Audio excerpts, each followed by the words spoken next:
ఒకటి గమనించావా? పురాతన ఆలయాల్లో శివలింగం ఎప్పుడూ దీర్ఘవృత్తాకారంలో ఉంటుంది. అదేరా గుడ్డు ఆకారంలో.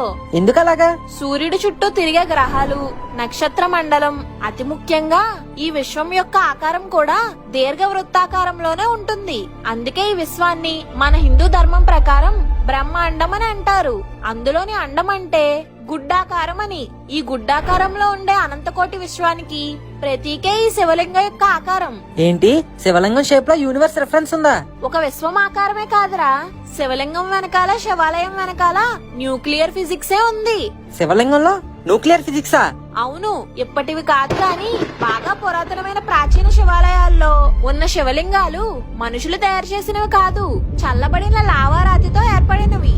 అందుకే వాటిని స్వయంభూ లింగాలు అంటారు. ఈ లావాలతో ఏర్పడిన లింగాలకి రేడియో యాక్టివ్ నేచర్ ఎక్కువ. ఇవి అధిక మొత్తంలో ఎనర్జీని అబ్జర్వ్ చేసుకుని అదే విధంగా ఎనర్జీని విడుదల చేస్తాయి కూడా. గర్భగుడిలో ఉండే లింగం చుట్టూ పూజారులు మంత్రాలు చదువుతారు కదా, అందులో ఒక్కొక్క మంత్రానికి ఒక్కొక్క ఫ్రీక్వెన్సీ ఉంటుంది. గర్భగుడిలో గోడలన్నీ రాళ్లతో కట్టబడి ఉంటాయి. ఎందుకంటే రాళ్లలో ధ్వనికి ప్రతిధ్వని సృష్టించే శక్తి ఉంటుంది. దీనినే రా ఎకో అంటారు. అలా మంత్రాలు చదవగానే ఆ ధ్వనికి ఆ గోడలు ఆ మంత్రాలు ప్రతిధ్వనించేలా చేస్తాయి. అలా అధిక మొత్తంలో శక్తి ఉత్పత్తి అయ్యి రేడియో యాక్టివ్ ఎలిమెంట్ అయిన శివలింగం దాన్ని తీసుకుంటుంది.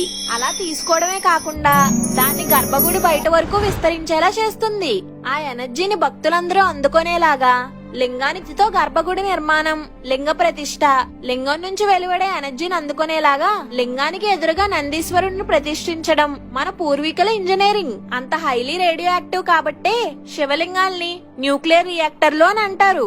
వామ్మో, ఏంటి శివలింగం న్యూక్లియర్ రియాక్టరా? అంత ఆశ్చర్యపోతావేంట్రా? ఒకసారి నా ఫోన్ లో బొమ్మను చూడు. ఏంటిది? ఇదే న్యూక్లియర్ రియాక్టరు. దీని ఆకారం చూసావా?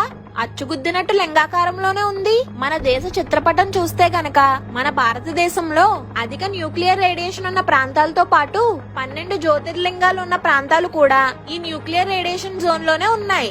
అందుకే మన పురాణాల్లో శివుడికి ఆగ్రహం వస్తే నాశనం జరుగుతుంది అని అంటారు. రేడియో యాక్టివిటీ ఉన్న శివలింగాలకి ఉష్ణం మంచిది కాదు.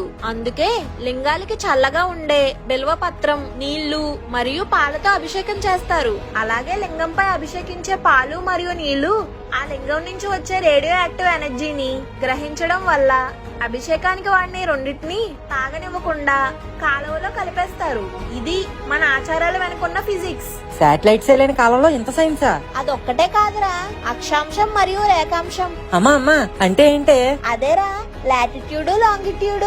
మోడర్న్ సైన్స్ లో 100 ఇయర్స్ బ్యాక్ కనిపెట్టుంటారు. కానీ 1200 సంవత్సరాల పూర్వమే మన ఉత్తర భారతదేశంలోని కేదార్నాథ్ నుండి దక్షిణ భారతదేశం చివరాఖర్లో ఉన్న రామేశ్వరం వరకు అన్ని ఒక స్ట్రైట్ లైన్ లో ఉంటాయి. అంటే ఉత్తరాఖండ్ లో ఉన్న కేదార్నాథ్, తెలంగాణలో ఉండే కాళేశ్వరం, ఆంధ్రప్రదేశ్ లో ఉన్న కాళహస్తి, తమిళనాడులో ఉండే ఏకాంబరేశ్వరం, చిదంబరం, చివరగా రామేశ్వరం. ఈ అన్ని శివాలయాలు ఒకే లాంగిట్యూడ్ లో స్ట్రైట్ లైన్ లా కట్టబడ్డాయి. అసలు అప్పట్లో లాంగిట్యూడ్ ప్లేస్మెంట్ ఎలా తెలిసింది? అదేరా మరి ఆశ్చర్యకరమైన విషయం. ఇంకో విషయం ఏంటంటే ఇండియాలో జీరో మెరిడియన్ మరియు ట్రాపిక్ ఆఫ్ క్యాన్సర్ కలిసే చోటుని ఎర్త్ కి సెంటర్ అంటారు.